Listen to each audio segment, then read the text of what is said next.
Let's return to This Week in America. Here's your host, Rick Bratton.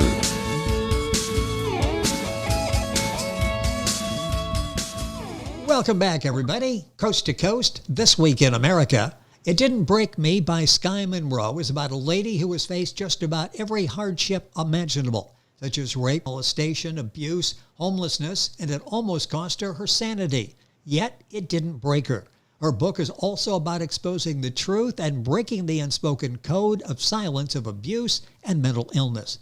Sky is an honest writer who bears it all, her heart and soul, willing to face her fears, judgment, and conflict in hopes to help other people. She's experienced a lot and has not given up. Her faith is what ultimately sustains her and keeps her. She prays that by opening herself up, it will in turn inspire others and let them know they too can overcome. Sky Monroe, author of It Didn't Break Me, joining us by Skype on This Week in America. Sky, welcome to the program. It's great to have you with us. Thank you. It's great to be here. I love what you've done with the book in sharing your experiences to be able to help other people. Talk about the inspiration for the book. After all of you've been through, when did you decide, how did you decide, I'm going to write this book and share this story? Well, I was actually inspired by my mom who abused me as a child. I went to her house one day and she said something hurtful and it triggered me. It shocked me and it did something inside of me. And I said, I'm going to write a book. I'm going to write a book about my life.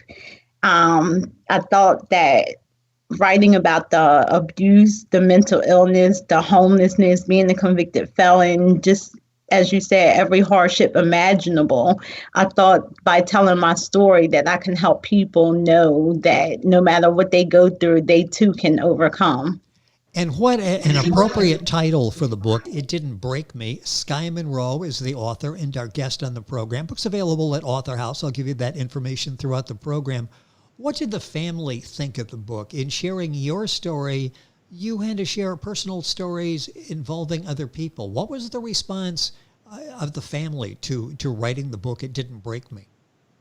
My family that read the book thought they commended me. They thought that I was open, that I was honest. They thought, one family member thought it blew her mind. She didn't know what was happening behind the scenes. She didn't know that I was going through all of this abuse and going through all of these hardships. It blew her mind, and they thought it was necessary for my healing. They were glad that I wasn't oppressing and suppressing the truth anymore, that I wasn't hiding it. With us on the program, Sky Monroe. If you're Googling it, Sky, just S-K-Y. Monroe is M-O-N-R-O-E. The book is called It Didn't Break Me. You'll find it at Author House, the usual places. You can link on by going to our website, thisweekinamerica.us. So often you talk to people who were victims who really in the beginning don't understand they're victims. They have a tendency maybe to blame themselves or to think it was their fault. With all of this happening to you, did you just sort of accept it thinking this was your fault? At first, I did think it was my fault, but on some level, I was still going through life not really thinking that it may have been my fault, but yet I was carrying all the guilt, all the shame, all the embarrassment. So on some subconscious level, I thought it was my fault. I was carrying all of this burden, all of this load, and I didn't know what to do with it. So no one was supporting me. No one chose me. No one told me it wasn't my fault. But now I know it's not my fault. That's why I exposed the abusers and I told the truth. Let's talk about that. When you decided to break the silence, and that is always so difficult, was there a particular turning point for you, or talk about that decision to break the silence? How difficult was that? It was difficult. I did struggle in the beginning. Like, did I want to tell all my business? Did I want to put it out there? I did struggle with that at first, but I knew that I wanted to be free, that I didn't want to be held captive anymore. I knew I wanted to free my mind and my spirit. As survivors, as overcomers, we have this code of silence sometimes to protect the abuser, to justify their behavior, to make excuses for them. And I wasn't doing that anymore. And by telling my story, it could help other people break the silence and stop the cycle of abuse. I read through all that you went through, and that would break the normal person. It really would. It was one misfortune after another that made up your life at that time. What made you not give up? So often people do. They give in, they give up. And check out in some cases. You did not do that. What made you not give up? It took strength to be able to endure molestations, rape with the man that I had to carry on a relationship with, the mental breakdowns, the homelessness, the being a convicted felon. And I had to recognize that inner strength within me. And I had to begin to fight for my own life and not lay down and die for anyone. And I had to hold on to God. And even when I thought I wasn't in his good graces, I had to hold on to him. And I had to change my company, the company that I was keeping. I had to protect my mental. I had to protect my mind. You know, it's interesting. I mentioned in the beginning, your faith is ultimately what sustains you and keeps you. And you mentioned that your faith there. How important was that in getting through life, turning your life around to the successful life you have now? How important was your faith to have that there as maybe the only rock, the only consistent in your life?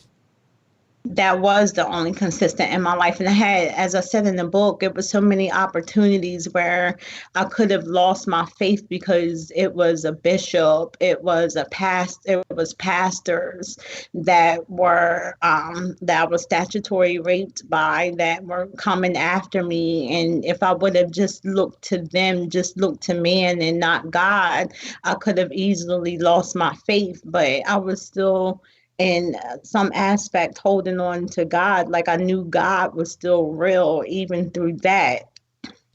And even times where I couldn't read my Bible, where, it was so much going on the inside of me where I couldn't read my Bible, I was still having conversations with God.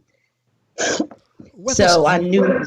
Yes, go ahead. Finish that thought, please. No, so I knew that God was, important, that he was a constant in my life. Sky Monroe is our guest on the program. She's author of the book, It Didn't Break Me. You'll find it at Author House, the usual places. If you go to our website, thisweekinamerica.us, you can link on directly and get information on Sky's book. You talked about when you decided what that moment was that I'm going to write this story. Then comes the realization you've got to go back. You have to relive all of these memories, all of these horrible memories in telling the story. How difficult was that for you to go back and not only go back in your mind and relive these, but then write these out for other people to see as well? What kind of challenge was that for you? At first, it was a little challenging, but then when I realized that it can help other people, it was a little challenging at first to kind of like relive the memories and all of that stuff. But once you overcome it, you realize that it's going to help other people. It's going to impact other people's lives, that what I went through was not in vain, that it's going to really help other people.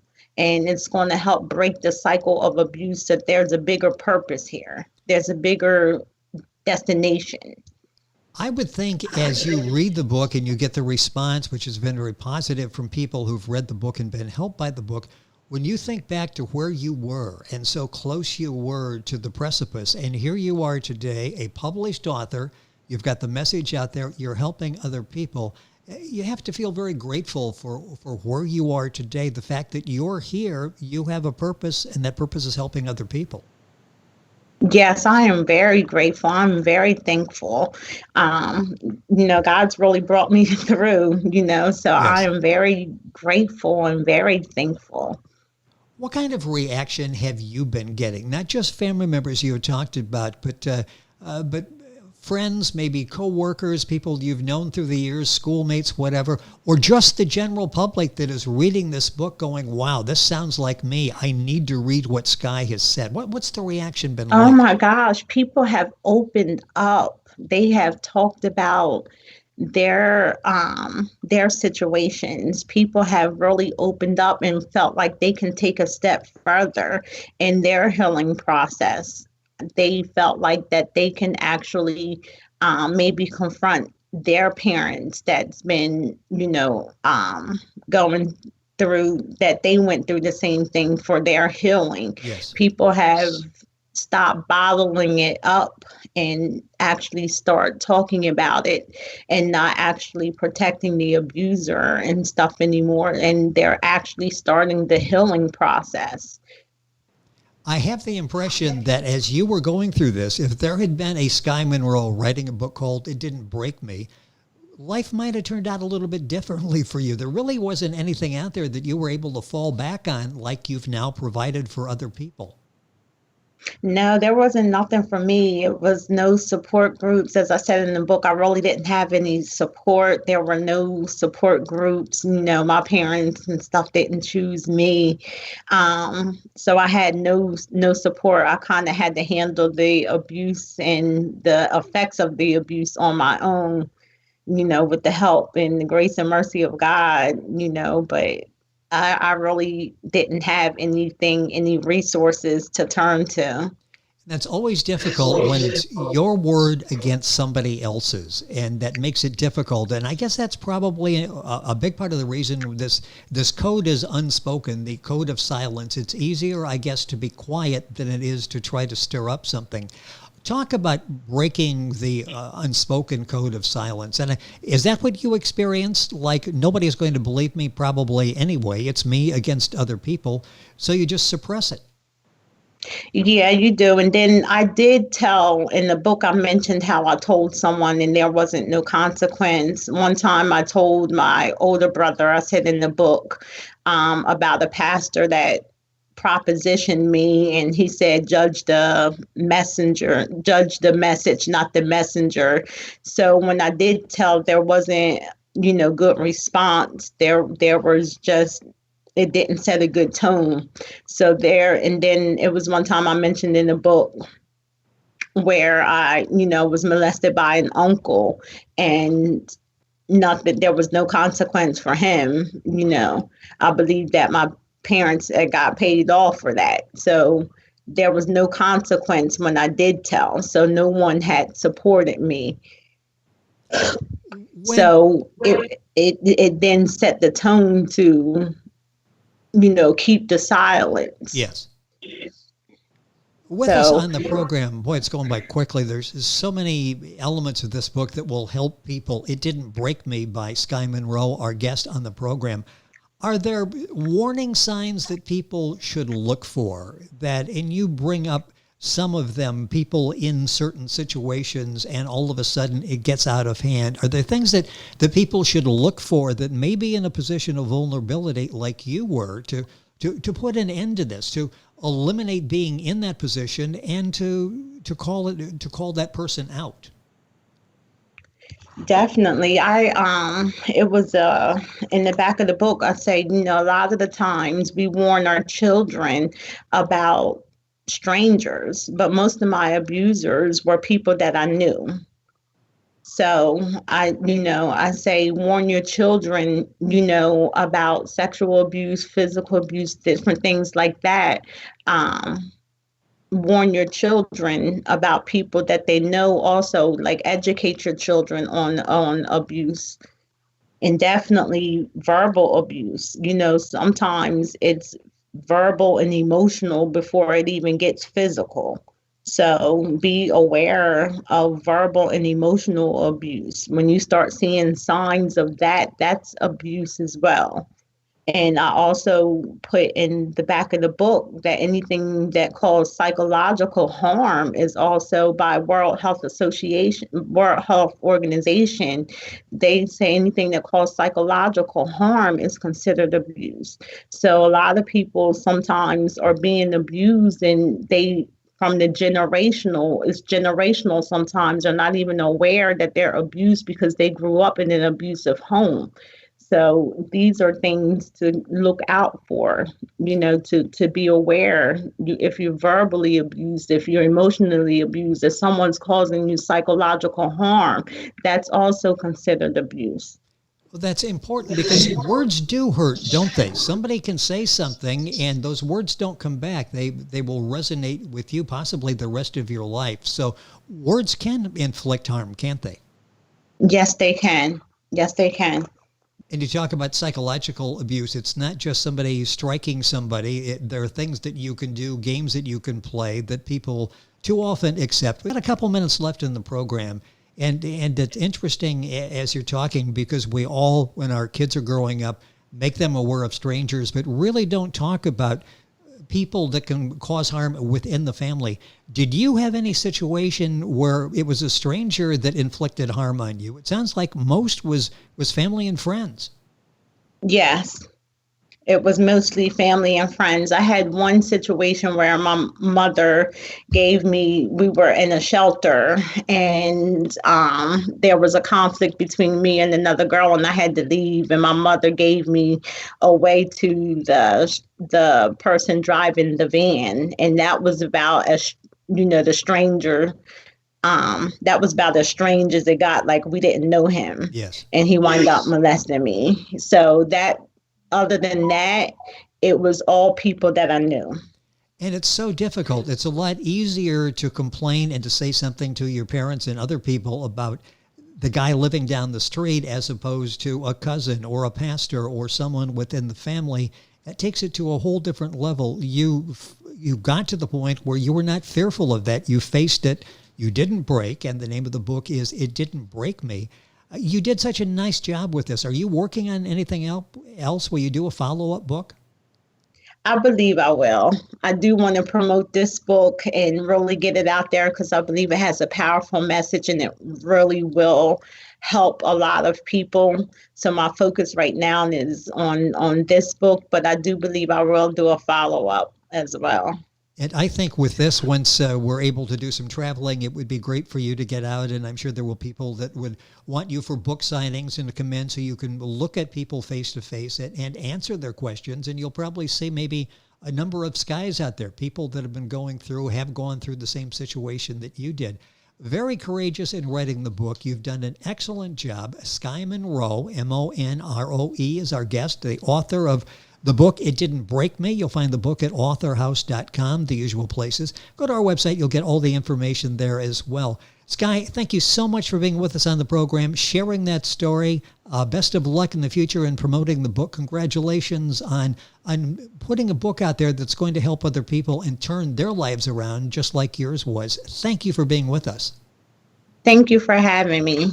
It is our pleasure. Our guest is Sky Monroe. The book is It Didn't Break Me. You'll find it at authorhouse.com. And, of course, all the information on our website, thisweekinamerica.us. Back on today's program after these messages. This Week in America is online. You can visit our website, thisweekinamerica.us. Scott Pinkerton, Associate Producer of This Week in America. Jay Anderson, Segment Producer. Ben Watson, Webmaster. Otto Bechet, Director of Engineering and TV Production. This Week in America produced and is a trademark of Blue Funk Broadcasting, LLC. For information on all of our guests and to listen to this week's show, our website again at thisweekinamerica.us. And I'm Sean Bratton, Executive Producer of This Week in America.